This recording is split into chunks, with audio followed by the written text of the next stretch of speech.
Do you want to wake up feeling like you're stepping into who you're meant to be, into the best possible version of you? What if I told you that the key to your best life, health, and happiness are all around you? You just have to find what works for you. I'm Hope Pedraza, and I believe that there isn't just one way to live a healthy and meaningful life, and that all you need is a little inspiration to make changes that last from the inside out. Each week, I'll be sharing tangible tips and inspirational interviews to help you on your journey. These are the steps to take to improve your life and live with purpose. This is Hopeful and Wholesome. Hey y'all, welcome back to the show. I have a short episode today talking a little bit about PMS. We've had lots of episodes about hormones and we've talked about PMS before. And I actually have some really great episodes coming out in April and May, more specifically about PMS. But I wanted to give just some kind of quick, tangible things that you can kind of walk away with from this episode with, that you can start implementing now, and just simple things that you can do. Now, let's talk about PMS just in general. So we talk about PMS, it's premenstrual syndrome, right? And what is it? What is PMS? Or what causes PMS, I guess, is probably a better question. When we're speaking just kind of in general terms, the cause of PMS really is just an imbalance of hormones. Typically, it's estrogen, which increases relative to progesterone right before your period, and progesterone may also decrease. So then there's like a bigger imbalance, right, of estrogen and progesterone. So it's just this shift in hormones. It's this imbalance of hormones. And your hormones are naturally shifting when it's about time for you to have your period.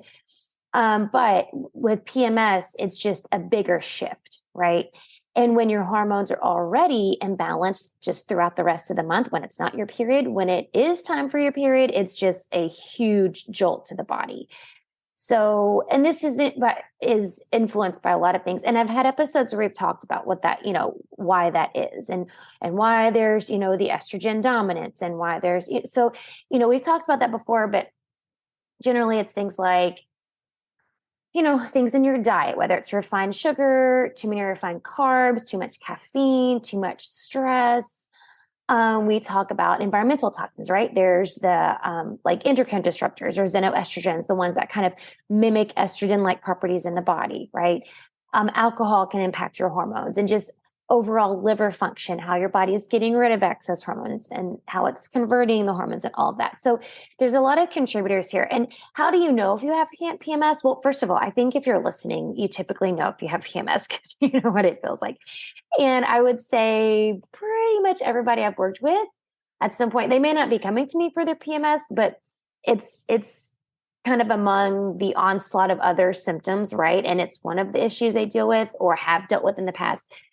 And so we know what it feels like. We know what it feels like. These are things like anxiety or depression, bloating, breakouts, acne, constipation, maybe it's diarrhea, irritability, maybe it's, crazy emotions, like you're crying randomly or getting angry randomly, or you have certain cravings, there's changes in libido. You could have headaches and migraines and fatigue and breast tenderness and weight gain and puffiness and fluid retention. All of these are symptoms of PMS, and they may not all be severe, right? There are going to be signs that your period is coming. Let's be real with this conversation. So there are going to be signs, but it's just how severe are the signs, right? Are they manageable? Do they wreck your life? Do they rule your life? That's kind of what we're talking about here. So we're talking about managing PMS. So I have 6 ways for you to manage PMS. And really all of these things are going to help you manage your hormones all month long, right? It's not just about managing around PMS, right? We don't want to, let our hormones which I guess it wouldn't really happen. But what I was going to say is you don't want to let your hormones just run rampant all month long, and then around your period, like, oh, let me, rein everything in so I don't have terrible PMS symptoms, which typically doesn't happen anyway. Because if we let our hormones just go haywire because we're not taking care of ourselves all month long, you're going to have PMS symptoms. So these 6 things are simple. A lot of them I've talked about before. Some of them I want to kind of expound on a little bit, but these are all things that will really help you leading up to your period.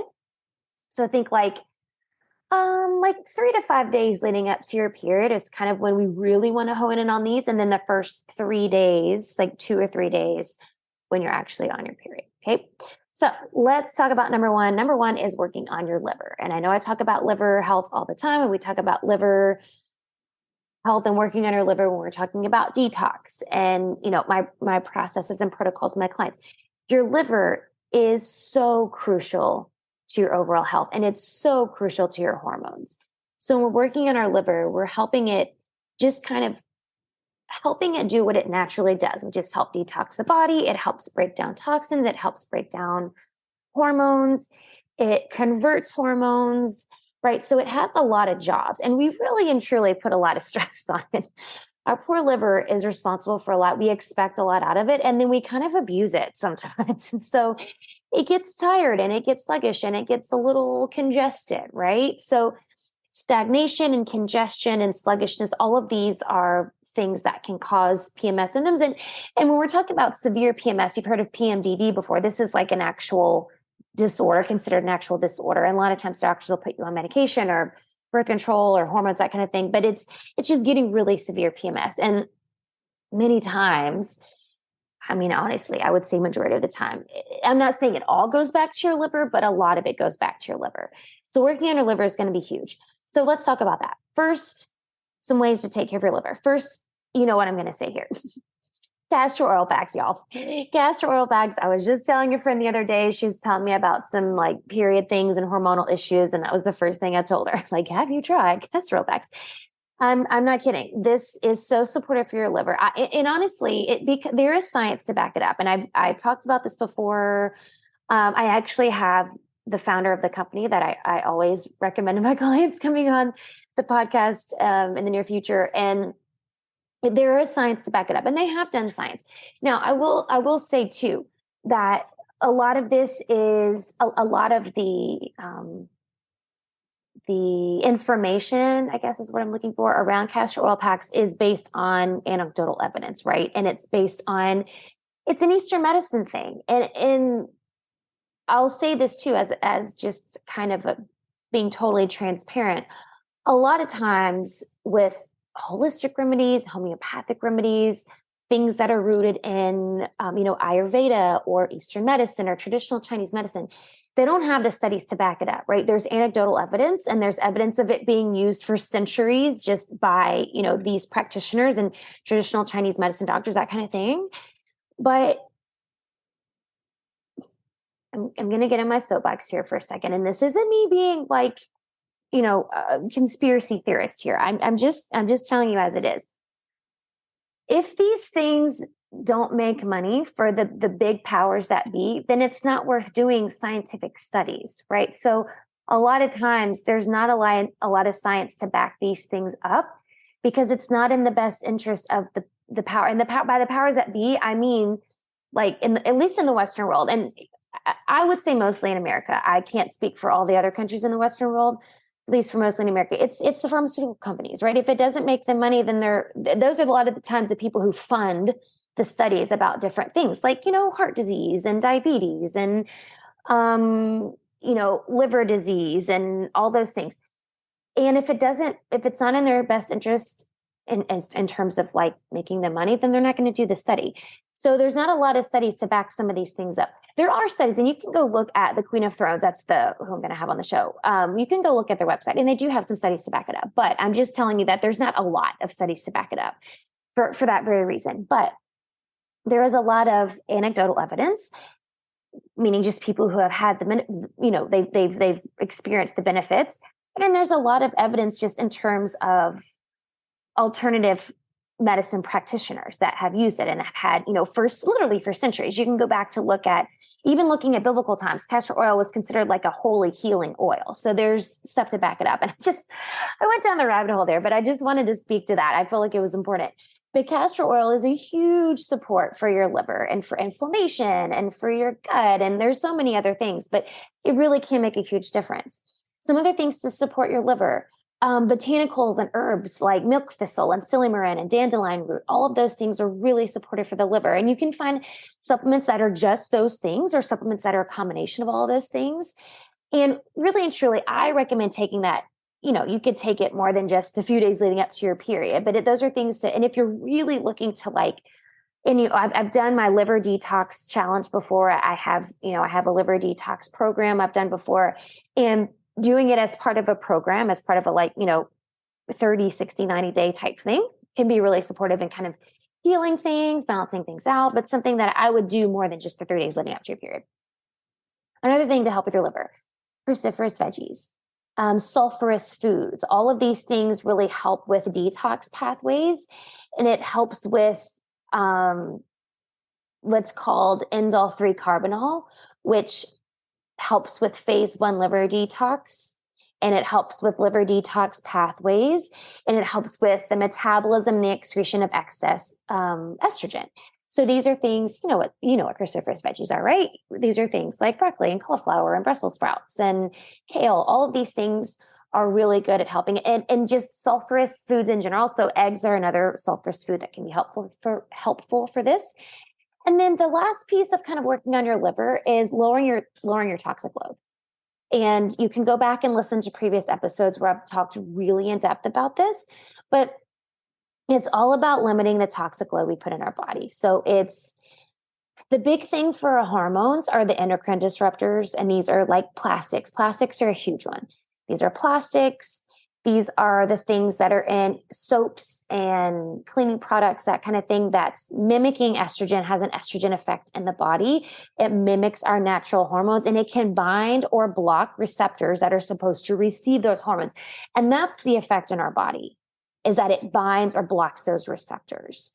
And so the other thing is with these xenoestrogens that are mimicking, they're endocrine disruptors, they can also store in adipose tissue and fat and body fat, and they build up over time. And so you're just holding on to things. And that's why things like xenoestrogen have been implicated in breast cancer and things like prostate, testicular cancer, and obesity and infertility. I mean, there's so many things, type 2 diabetes. There's so many things because it can't get stored in your fat, and your body's just holding on to these.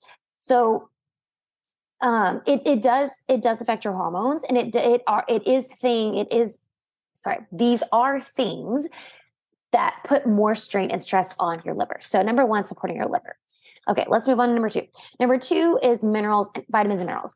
Vitamins and minerals are going to be a huge support for your hormones, a huge support for balancing out that estrogen dominance. And let's talk specifically about a few.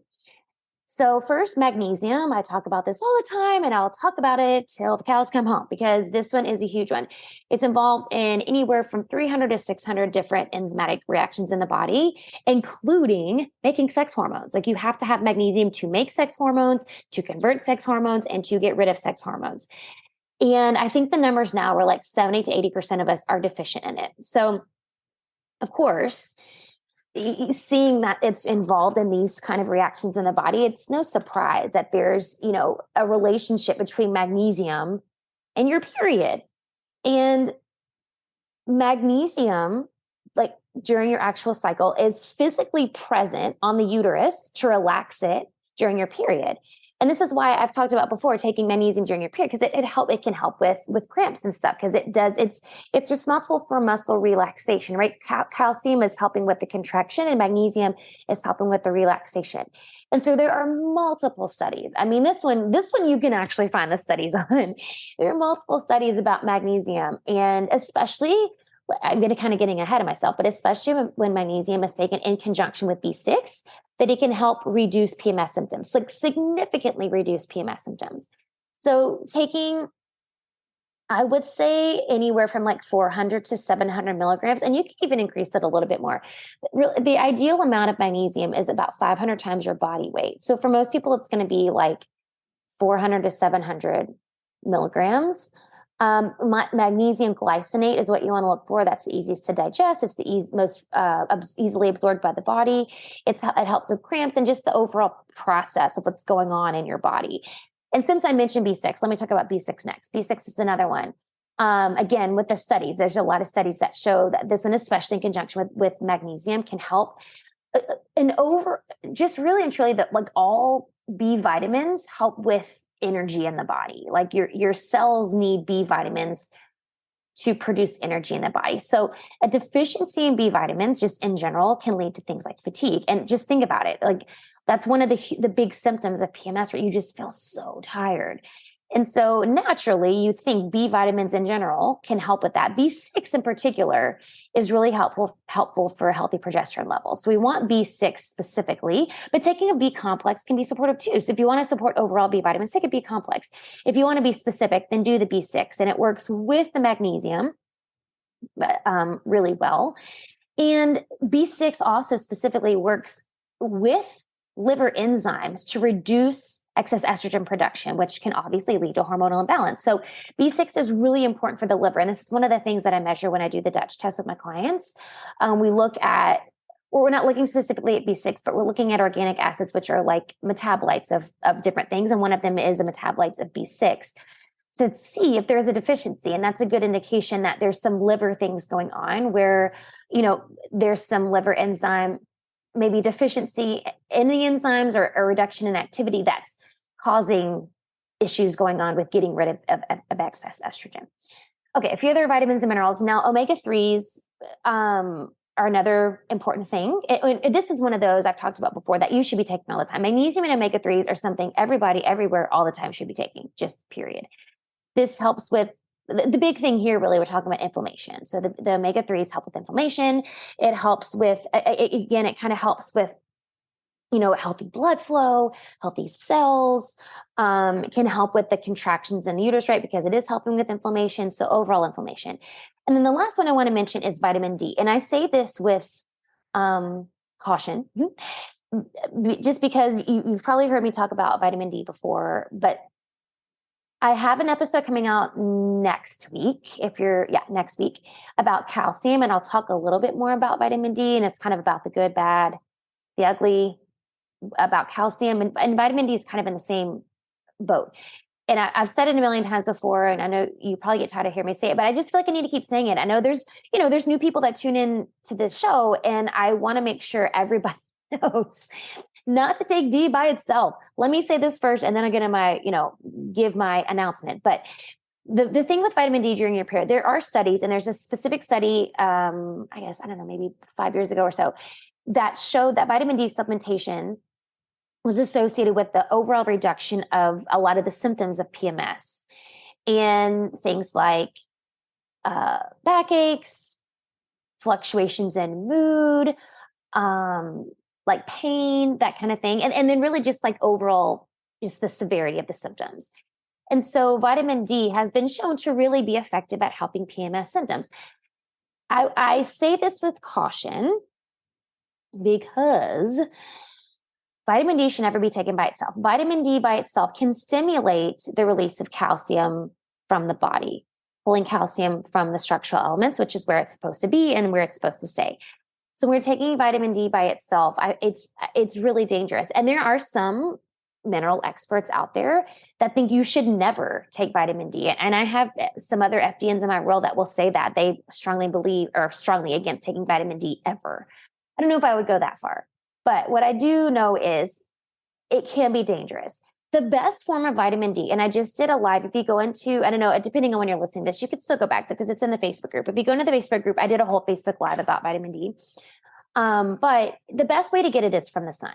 All right, that's first and foremost.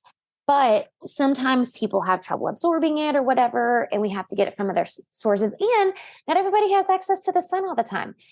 There's that. Not everybody has access to the sun, or not everybody's outside all the time. So, I have had clients who live in really, kind of dreary climates, and they don't have the luxury of walking out, most days of the week and being in the sun. So that being said, sometimes supplementation is necessary. And if there's a deficiency, you got to take care of that. If you are taking vitamin D, always take it with vitamin K. You're looking for vitamin D3 and K2. That's how you take it. All right. Bottom line, that's where I'm going to leave it. Just take that. Well, let's move on. Going to number 3. The third way, I'm just going to talk about a couple herbs and botanicals here. So first, borage or borage. I've heard it said both ways. I say borage because I feel like that's the right way to say it. Borage oil. This is derived from the borage plant, and this is one of the richest sources of GLA or gamma linoleic acid. All right. So followed by, and you might have heard of these before, blackcurrant oil or evening primrose oil. Evening primrose oil is another one that you'll see a lot in just kind of hormonal care for women. And this is another one you can use too. A borage oil is the same way. Borage oil. So here's the thing with borage oil, and I'll talk about evening primrose oil. GLA, that this acid that's in a GLA, is an important source of polyunsaturated omega-6 fat, and this can suppress the inflammatory response by directly influence inflammatory cells. So it can really, basically what you're doing here is just reducing the pain and the cramping associated with PMS. So this is something that you can rub on the area where your uterus is, right? Putting it on a compress can be really supportive. And I say the same thing with evening primrose oil. You can take evening primrose oil also in a capsule. You can find it in a capsule form, and you can take it internally. But this is another thing that you can rub on your body, on your, like the area where your uterus is, and it can help with cramps and it can help with the inflammatory response. The other botanical I want to talk about is chaste tree berry, or Vitex is another way you might see it. And some supplements, like when you buy it in supplement form, it has Vitex on it. It's the same thing. So chaste tree berry is one I talk about a lot, especially, this is especially supportive for women with like cysts or fibroids or PCOS, but it has been shown to be really beneficial for women with PMS. You can take it as a tincture, you can take it as a capsule, but it's known for its ability to stabilize the luteal phase, or the second half of your menstrual cycle. It supports luteinizing hormone, which helps in regular and healthy ovulation. It helps your body produce more progesterone. So I often recommend this for my clients who have super low progesterone, or we're just having trouble getting their progesterone levels back up. So it can help balance that estrogen to progesterone ratio, right? So let's see, a couple other benefits. It can help release or decrease the release of prolactin from the pituitary, and this helps with things like breast tenderness and really just other PMS symptoms. So chaste tree berry can be really helpful, and there are actual studies on this. I will say that as well. There have been like randomized controlled trials that you can look up that show the benefits of chaste tree berry. So chaste tree berry, borage oil, evening primrose oil, all of those are really good herbs and botanicals that you can add in around this time of the month. Number 4, talking about diet. This one I can go through pretty quickly because you know what I'm going to say here, but I'm going to hone in on just a couple pieces here. Things to hone in on: protein and fiber. Protein and fiber. We want to keep healthy blood sugar levels, right? Stable blood sugar is going to be crucial here. The more your blood sugar is out of whack, the more trouble you're going to have with PMS, and because the more your hormones are going to be out of whack. Your blood sugar is controlled by hormones, right? It's all connected.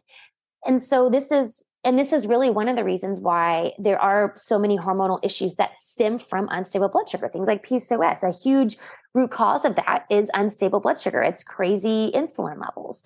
So keeping your blood sugar stable. So protein and fiber are going to be huge.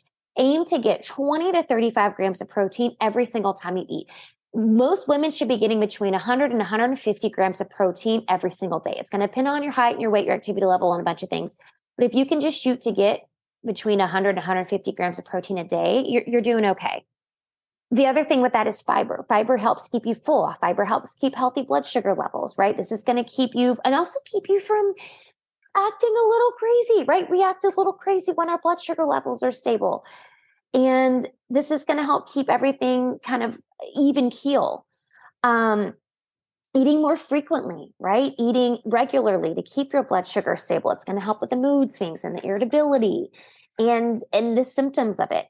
And then limiting sugar and alcohol. Too much sugar and alcohol it's inflammation to the body, and it's going to affect your blood sugar levels. Both of the sugar and alcohol, both are going to cause spikes to your blood sugar, and that's going to make you cuckoo. So to help with the mood piece, the irritability piece, sugar and alcohol, limit those. And I know, I say limit it because it's just like, okay, when I was pregnant, both times I had gestational diabetes, and it was terrible. I'll save the whole situation for another day, because I feel like this is something I should talk about. I feel like I've talked to women before where there's like so much shame around this, because you're like, what the heck? Like, I'm a healthy person. Why am I getting? So that's a story for another day. But the fact is, I had it both times, and it was horrible. And because they're literally telling a pregnant woman to be on a diet, and it's terrible. So I say that because I feel like telling a woman on her period to not eat sugar or chocolate is like, it's just cruel. So when I say limit sugar and alcohol, the alcohol piece, I think, I don't know, I feel like that's a pretty simple thing to do. But the sugar piece, just being intentional and mindful about it. I'm not gonna lie, I love chocolate when I'm on my period. Like just the other day, my husband comes home. If you know the Who brand chocolate HU, it's the best. He comes home because he knew what was about to happen with the best Who chocolate bar and some flowers because he's sweet. And that was like the best thing he could have brought because it was about to be that time, and that's what I wanted. So I say limit it in terms of like, not binging and gouging yourself with sugar throughout this time, but limiting it and just, giving your body a taste, giving your body kind of that thing to scratch the itch, right? But then not overdoing it. And the more you can do these other things, like eating protein and fiber regularly, and the more you can, eat regularly and all those things, it's going to help you with the cravings. I know the cravings happen. And there are some studies that show that because chocolate, actual chocolate, like real chocolate. And I'm not talking about like going buying a Hershey's bar, y'all. That's not real chocolate, first of all. When you buy real chocolate, it does have magnesium in it, trace amounts of magnesium. Magnesium is helpful. So, it's kind of benefits to it. But again, it's the kind that you're getting, which is why I like the Who brand. The Who brand is such a good quality brand. It's the kind you're getting. It's the quality of it, right? Okay. Now, moving on, number 5 is exercise. And I have a whole episode on this. If you want to go back to the episode where I talk about exercising during each phase of your cycle, you can kind of get more detailed, in-depth information about the how and the when and all of that. But regular exercise does increase endorphins. And these are like your natural painkillers in the body, right? Endorphins. They can help reduce pain, they improve mood. It's like happy pills, right? I always think of Legally Blonde, like happy people don't kill their husbands. Like it does. Endorphins make you happy. They reduce pain, they improve your mood. And so I know sometimes when you're on your period, the last thing you want to do is exercise. Like you just feel crappy, you feel tired. But there are so many studies out there. There's so many studies that talk about activity and exercise and how that reduces symptoms of PMS. And it's not just during your period. I'm not talking about, and I'm not talking about going and do high intensity exercise during your period. And again, go back to the episode I did about exercising for each phase of your cycle. Just moving, y'all, just moving the body. And it's about moving all month long. If you wait to do it during your period, it's not going to do any good, really. It might, I can't say that. It might do some good. It might help a little bit with some pain and just kind of getting things flowing. But it's going to be so much more beneficial when it's a regular thing, right? When exercise is a regular thing. And especially when you can do it how I talked about it in that episode, when you're able to incorporate aerobic and anaerobic activity, different parts of the month, it's going to be helpful. Tons of studies, like there are tons of studies to back this up.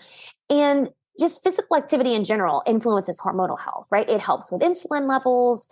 It helps with insulin sensitivity. And so there are so many benefits to this. Number 6, and you may not like this one, but I had to include it. Can you guess what I'm going to say? So number 6 is lowering caffeine while you're on your period. Okay. So here's the thing with that. All right. Caffeine, bottom line, caffeine can be a stressor on the body. Caffeine does affect your cortisol levels. Cortisol is a stress hormone. Therefore, caffeine can be a stressor to the body. All right. I'm not telling you to give up your caffeine forever. Okay. But here's the thing. When you're on your period, there are studies, there is data to show that there is a potential increase in PMS symptoms in women who drink caffeinated beverages. However, the kind of caveat here is the amount consumed, right? So there is kind of a connection between the amount consumed. But that being said, whether you're drinking 1 cup or 3 cups, caffeine can be a stressor to the body. And for me, the way I look at it and the way that I present it to my clients is, especially during your period, you want to reduce the stress on your body as much as possible. And I've said this before and during episodes about period, your period is a stress on the body. The shedding of your uterine lining is a trauma to the body. It's just like if you scrape your elbow or your knee, you're going to bleed. Your uterus, your insides are bleeding, right? It's a trauma. It's a stress to the body. So when our body is going through this trauma, right, this physical trauma every month, and this is, by the way, let me say this one more time for the people in the back. And I said this in the episode about exercise. Women are superheroes, y'all. We bleed every month for days and we keep going. Let me just say that. Anyway, while you're having this trauma on the body, you really want to limit as much inflammation as possible. That's the way I see it. That's the way I present it to my clients. Let's limit the amount of stress on the body, and caffeine is a stress on the body.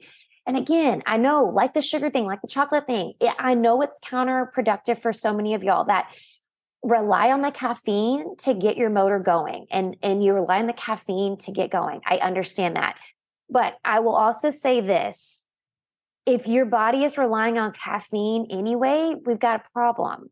Okay. So just try it out. See if we can, even just lowering your caffeine, right? Even if it's not necessarily getting rid of all the caffeine, if you can just lower it, let's focus on like lowering caffeine generally speaking, lowering your caffeine intake.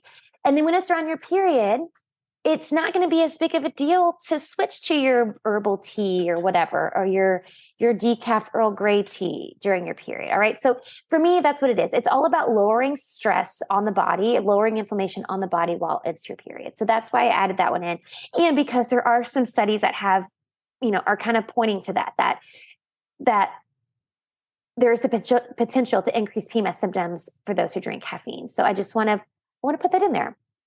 Okay. So those are my 6 tips here to help with PMS and really help your hormones all month long. Stay tuned. I want to say May. I know I have one coming in April, but I know for sure in May, April and May, actually. I'll just say April and May. I have some other episodes coming out about some other things about periods and PMS. And I would also encourage you, regardless of when you're listening to this episode, if you go back to like the middle of March to my reels and take a look at a reel that I posted there, I feel like it's important to note because it's basically, long story short, there's a bill that was passed in a state that is basically making it where you can't teach about periods in school until grades 6 through 12. And I'm completely horrified by it because the average age of girls starting their periods is age 11. And we're basically keeping girls uneducated about how their bodies work. And I'm just completely horrified by the idea. So my point in saying that is share this episode. And I said this, the episode I did about exercising for your body, like those of y'all listening who have daughters, nieces, little sisters, young women in your life, you teach young women, you coach young women, whatever it is, teach young women how the freaking body works. Girls need to know how their body works. Girls need to know how their body works. Bottom line, they need to understand their period. And I know some people aren't comfortable talking about periods or menstrual cycles and not comfortable saying those words and hearing the words. And I will say period and menstrual cycle until the pigs fly, because we need to teach girls how their body works. We need to make talking about periods and menstrual cycles a natural, normal thing. So, and I say girls, but it's women too. And I said this in my reel on Instagram. There are grown women who still don't understand how their bodies work. And I'm not saying that to be judgy or like anything like that. I'm saying it as a matter of fact, because it is a fact that grown women still don't understand how their bodies work and how their periods work and what goes on throughout the month with their hormones, because they were never taught. And I say this too. I wasn't taught either. I wasn't taught in school. Nobody taught me this either. I taught myself. And I find it really unfortunate that we're not teaching our women, girls, the stuff that matters, like how their body works. And you know what's funny? As I posted the same video on TikTok, and somebody commented about how I don't want to blast anybody, so I'm just going to say there's a particular religious organization that keeps this information from their women and young girls, that keeps them from learning about menstrual cycles and, how they get pregnant, basically how their body works, to hold control over them, That's the scary part to me. That's the scary part to me. And this is like, well, it's not totally off topic. We're talking about periods, but I'm going down a rabbit hole. But I just felt, I felt the need to say it. And that struck me when that person commented and said that on there, because that's what this is about. Honestly, that's what it's about. Like, and that's the scary thing, that we would rather control women and young girls in that way than educate them on how their body works.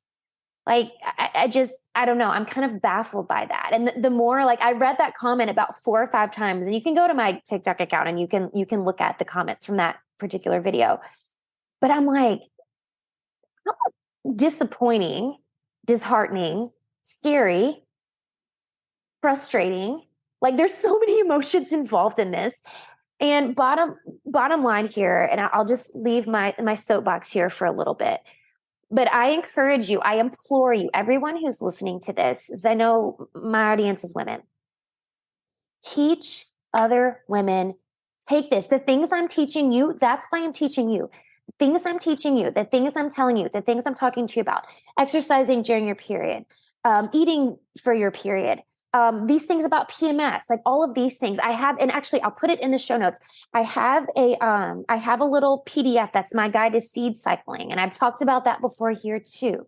Share this with all the women you know. Teach young girls. One day I'll have a curriculum that I'm going to take to the schools. And that's, we're going to teach girls all of this stuff when they're young, when they're in the 4th and 5th grade. So they know how their bodies work when it matters. And it's not too late, and they are feeling shame about their, and that's the piece that I think that angers me the most, is like keeping girls from learning this. And I know that's how I felt. I wasn't ever taught. Like, you feel you're just teaching them to feel shame about it, about a freaking menstrual cycle. It's like every woman on the planet has one.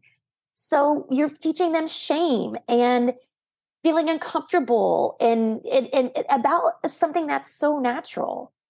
Right? I mean, it's like making men feel shameful for having a penis. That's absurd. Like, it just is. It's a man. He has one.